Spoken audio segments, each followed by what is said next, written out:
On this episode of the Post Christian Podcast, I have with me Rick Olmstead. How you doing, Rick? Good. Good to see you. You too. Well, we met years ago. I think we were part of the Mosaic Alliance. You were a pastor at the Uh-huh. time. I know you worked with Irwin back then. And after pastoring, you were part of the 414 movement. And now you have Generation Now. I just want to hear about some of these ventures that you've been a part of Yeah. because I think they are unique ways of addressing our post-Christian world. Tell us a little bit about both. Right. Well, I was pastoring for 37 years in Fort Collins, Colorado, having been a school teacher, high school coach, and principal of a local high school. And then it was in 1982, a long time ago, we ventured out to start a church in Colorado that actually grew over time to a couple thousand people. And I really didn't care because I didn't want to be a pastor, but it's just something that fell into my lap and decided if I could just be me. And so I found the movement, the Vineyard movement, that allowed me the freedom just be who I was, and I did that. And along the way, I was invited to a conference in Singapore that my wife was invited to first. And actually, she got the invite. She didn't want me to come because it was about kids, and she said you'd be a distraction, and you wouldn't want to go to all the meetings. And she was totally right, and I went. But little did I know that God had an agenda, because by Wow. the end of that, I realized that these were a missional people. A guy named Luis Bush was the head of it, and he was the author of the 1040 window. Yeah. And they're talking about God's raising up a generation to change the world. And I was going, what are you guys talking about? And so I was drawn into the movement idea. And by the end of it, I had an encounter with the Holy Spirit moment where I just began to sob, and I didn't know what to do. And I Wow. thought I heard a voice, Rick, I want you to give the rest of your life to this. Hmm. And that was to the cause of kids, to reach them, rescue them, root them, and release them now, not later after they grow up, but really at whatever age that they are. And that sent me on a journey of really focusing on that. We continued to be part of the 414 network. And then 5 years ago, they asked my wife and I actually to lead the entire movement, which was Wow. a shock. And it was right after we turned over our church to a guy half my age, Hmm. and that's been a beautiful transition. Oh, good. And but there's been some important things that I've learned, especially when you talk about post-Christian and post-church and all this. It's like it's clear to me that we have to find some new ways, and we need to encourage younger leaders. And the thing about the 414 that I love, my wife Becky has been an advocate. She's still the national leader for kids in the Vineyard movement.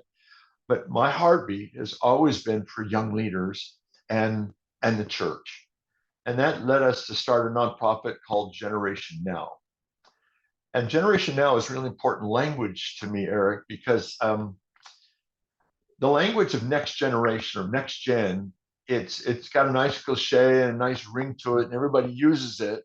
And the reality is, yes, we're going to raise up the next generation of adult leaders, but the message we're sending isn't helpful, in my opinion. And that's why Generation Now fits for what I'm trying to do and accomplish. And because the message is to younger leaders and teenagers, and that your day is always tomorrow. Hmm. It's never today. You're the next. Hmm. But for a lot of people, the next never comes because they've had to go somewhere else to be who God has called them to be. And I think that's an issue of why we're losing some of our young leaders. And so, Generation Now is the idea that whatever age you're at, what does God have for you right now? Hmm. I have asked pastors, how often do you give membership? How many of you give membership to teenagers in your church? And this was a pastors conference, a couple hundred pastors, and not one of them said yes. And I said, why not? You know what the answer was? We never even thought of it. Huh. So they never even gave it a thought. I Hmm. said, so what is the message? In interviewing young adult leaders that we had in our church, and at one point in Fort Collins, we had over 500 young adults attending. We had a great group of young leaders. Yeah. And so I was talking to them about the next generation and all these things. and about handing off the baton. Mm. And that's another thing that we just throw around. We got to hand off the baton to the next generation. But that also has some baggage because us Mm. old guys, OGs, original gangsters, whatever you want to call us, that that we tend to hold on to that sucker because Yeah. we know something. When you run, I was a track coach, Mm. and when you hand out that baton, you're done running, and somebody else takes it. So you run as hard as you can, as long as you can, and then you hand that off. And what I realized with that analogy is what happens is many times there's no one to hand it off to Mm. because we've tried to hold on to it too long. And then the young leaders that stay behind, here's what I hear. What makes you think that we want to inherit what you created? It's like, what? Of course you do. You take the baton. And I just did a pastor's conference workshop for succession. And out of that, one of the things that came on is like you have two choices if you're an existing church. Do you want to bring the next leader in to be a caretaker of what you created and all that the church has been? Or do you want to have a leader that will take that church into its future, into new horizons? Mm. Because it's a huge difference and it's a huge message.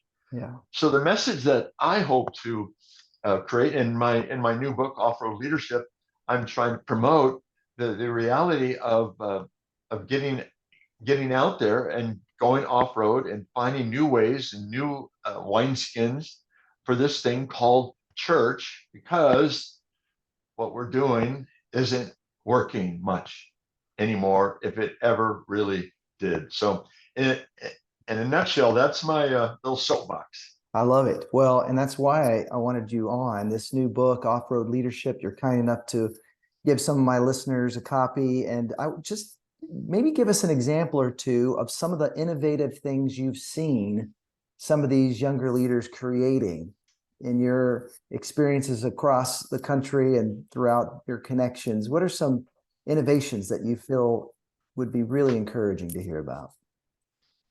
Well, I'm trying to think of some. First of all, they're trying to. Well, it's more of a barrier, Eric. How Yeah. how do they how do they start something that's out of line with what has gone on before them? Mm. And Mm. so the off-road idea is there's something out there somewhere that doesn't exist right now. And I know there's a lot of innovation with worship and different groups are, doing different styles of church.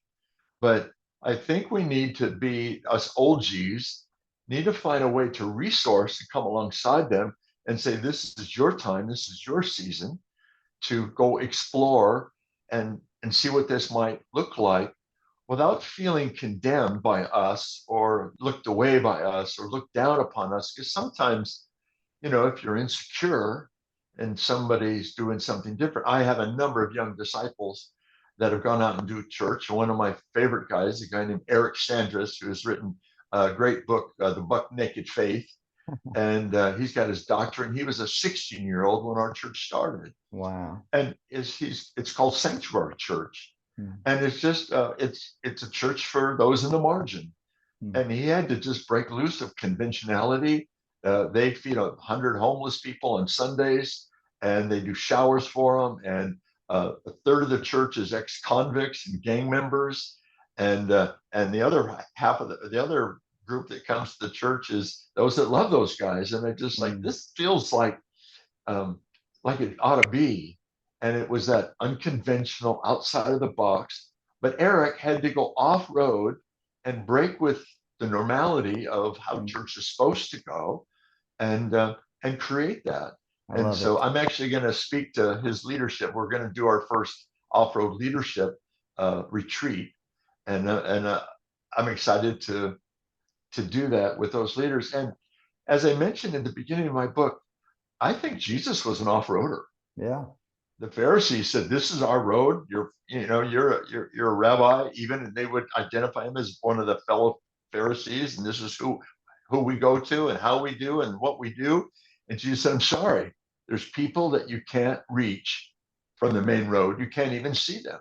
Mm, So Jesus went off road when he met Zacchaeus, when he went to the woman, at the well. He shouldn't be there. Jesus, what are you thinking? You can't hang out with these guys. You can't do it this way. It's not our way.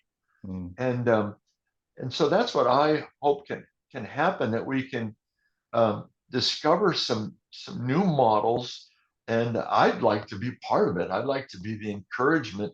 And there's also the deconstructionist attitude that I'm sure that and frankly, I don't know that it's helpful. I think, I don't think we need to blow up what we have. I think we need to begin some new things and let Yeah. those things grow and become whatever it is that they need to do. That's why I do encourage a young leader, as you go off road, don't be a rebel. Bless where you've come from, honor those that have gone before you, and take some of us OGs with you That's as great. you go. I love Um, it. so that's what I'm thinking. I love it. Yeah, we should not throw the baby Jesus out with the bathwater, Yeah. but we should go off road. I love that. Your new book, Off Road Leadership, A Guide to Authentic Ministry for the Now Generation. Your website, generationnow.us. Rick, thank you so much for joining us and keep up your great work. You're welcome. Thank you, Eric.